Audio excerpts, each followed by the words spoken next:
बलिया में स्वर्गीय नंदलाल गुप्ता के घर श्रद्धांजलि अर्पित करने और परिवार से शोक संवेदना करने पहुंचे सपा के राष्ट्रीय अध्यक्ष अखिलेश यादव ने कहा कि बहुत अफसोस की बात है, इस तरह की घटना आज भी देखने को मिल रही है और कोई व्यापारी फेसबुक पर लाइव होकर आत्महत्या को अंजाम दे रहे हैं क्योंकि उसकी कोई सुनवाई नहीं हो रही है। जब नंदलाल की कहीं पर सुनवाई नहीं हुई तो उन्होंने मजबूर होकर यह कदम उठाया।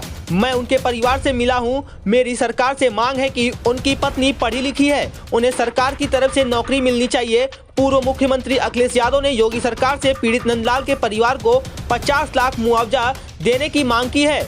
यह वही सरकार है जो एक समय समाजवादियों पर आरोप लगाती थी।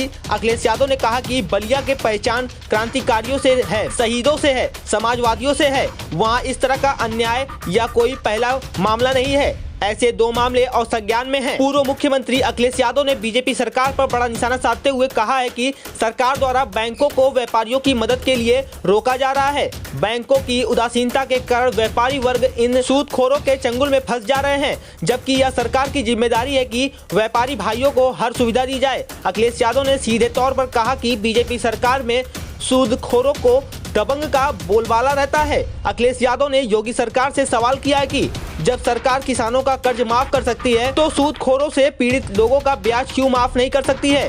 प्रदेश में बुलडोजर के तहत हो रही लगातार कार्रवाई पर निशाना साधते हुए अखिलेश यादव ने कहा कि अगर बीजेपी की बुलडोजर है तो बीजेपी अपने लोगों पर बुलडोजर कैसे चलवाएगी। केशव प्रसाद मौर्य के बयान को लेकर उन्होंने कहा कि योगी जी जब किसी बात का जवाब नहीं देना चाहते तो वह उप मुख्यमंत्री केशव प्रसाद को आगे कर देते हैं। योगी सरकार है, वह खुद मठ के सबसे बड़े पद पर बैठे हुए हैं, उनकी सरकार में सूदखोर जान ले रहे हैं। ये कहाँ का न्याय है। डिप्टी सीएम को आगे किस लिए किया जाता है, क्योंकि लड़ाई बहुत बड़ी है, 5000 साल पुरानी है। आप भी देखिए हमारी इस खास रिपोर्ट को नारद रिटर्न न्यूज पर।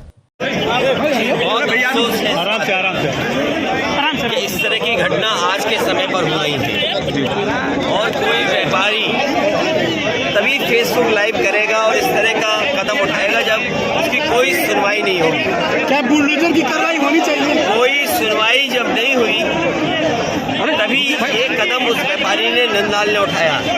मैं उनके परिवार से मिला हूँ, मेरी सरकार से मांग है कि उनकी पत्नी पढ़ी लिखी है, आईडी नीचे करिए ना, नौकरी मिलनी चाहिए, सरकारी नौकरी मिले, परिवार की 50 लाख रुपए से सरकार मदद करे।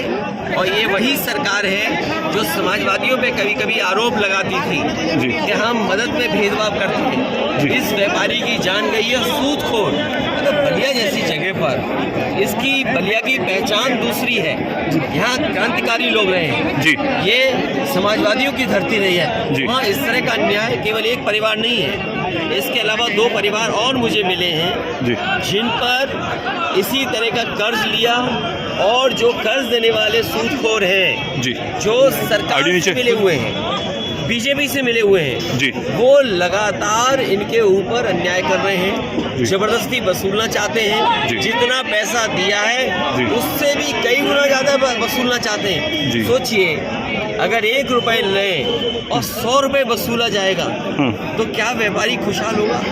क्या कोई जिसने अपना जीवन यापन कारोबार बढ़ाने के लिए लिया होगा पैसा, ये जिम्मेदारी सरकार की है। जब सरकार अपने बैंकों से पैसा नहीं दे पाती है, आसानी से पैसा नहीं दे पाती है, तब ये सूदखोरों के पास जाते हैं जो लोकल स्तर पर दबंग लोग होते हैं। और बीजेपी की सरकार में माफियाओं का, सूदखोरों का बोलबाला है। तो क्या यूपी में सूदखोरों का आतंक है सर? देखिए अगर ये घटना बलिया में हुई है और जगह भी जब इस बात को लाया गया था सामने कि जब किसानों का कर्ज माफ हो रहा है तो सूदखोरों का कर्ज माफ कौन करेगा, ये सवाल उस समय भी उठा था।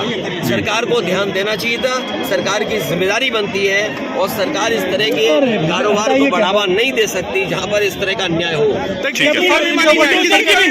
बुलडोजर की भी कार्रवाई होनी चाहिए।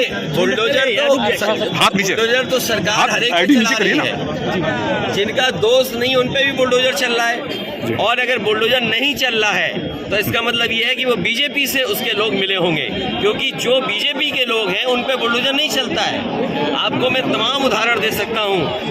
सरकार ने अन्याय करके बुलडोजर चलाया है, जहाँ पर कानूनी चीज थे उस पर बुलडोजर चलाया, और यहाँ पर बुलडोजर क्यों नहीं चल रहा? क्योंकि इसलिए नहीं चल रहा जहां पर कानूनी चीज ने उस पर बुलडोजर चलाया। जी।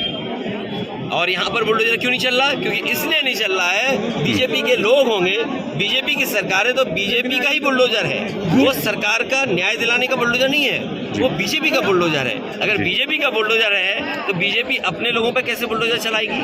अखिलेश जी, डिप्टी सीएम साहब कह रहे हैं कि आप पूर्वांचल को संदेश देने जा रहे हैं कि गुंडे और माफिया जो पूर्वांचल के हैं वो एक हो जाए। मुझे ये बताओ कौन से डिप्टी सीएम ने बोला? फिर केशव प्रसाद मौर्य ने। देखिए, केशव प्रसाद मौर्य जी के बारे में आप लोग समझदार हो, बलिया के पत्रकार साथियों, आप तो खुद लड़ाई लड़े थे अपनी खुद की, इसमें हो सकता है कुछ लोग हों जेल होके आए थे, जब पानी बलिया में भर गया आजमगढ़ में जेल में थे, मैं खुद आना चाहता था मिलने, लेकिन आप लोग रिहा पहले हो गए तो नहीं मिल पाया मैं। खैर, जो डिप्टी सीएम को इसलिए आगे करते हैं हमारे योगी मुख्यमंत्री जी, क्योंकि वो जवाब नहीं देना चाहते। जो उन्होंने पहनावा दिया, पहनावा है जो उनके ऊपर, क्या एक योगी की सरकार में सूदखोर किसी की जान ले लेगा? आप खुद कल्पना करिए, ये जो योगी सरकार है, खुद वो मठ के पीठाधीश मठ के सबसे बड़े पद पे बैठे हुए हैं, उनकी सरकार में सूदखोर जान ले रहा है, ये कहाँ का न्याय है? और जो डिप्टी सीएम को इसलिए आगे किया जाता है, लड़ाई बड़ी है, 5000 साल पुरानी है। कुल्हाड़ी में तभी पेड़ कटेगा ना जब उसमें लकड़ी पेड़ की लगी होगी।